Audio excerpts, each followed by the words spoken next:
Apex 30 kg table top programming mode పట్టుకొని on చేయండి. మళ్ళీ మోడ్ నొక్కండి. పాస్వర్డ్ అడిగిద్ది. 2012 నొక్కండి పాస్వర్డ్. మళ్ళీ మోడ్ నొక్కండి. DSPS auto 0.2 decimal point 0.000 step 1 పెట్టాలి.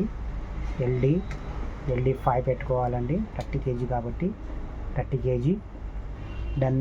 లీటర్స్ నో అని పెట్టాలండి. ప్రైస్ నో అని పెట్టాలి. క్యాల్ 0. మళ్ళీ మోడ్ నొక్కండి. లోడ్ వస్తుంది. లోడ్ వచ్చిన తర్వాత 5 kg రాయి పెడుతున్నాను. మళ్ళీ మోడ్ నొక్కండి. 5 kg సెట్ చేయండి. మళ్ళీ మోడ్ నొక్కండి. కాల్ ఎఫ్ వస్తుంది. డన్ అయిపోయిందండి. క్యాలిబ్రేషన్ ఓవర్ అండి. Okay bye.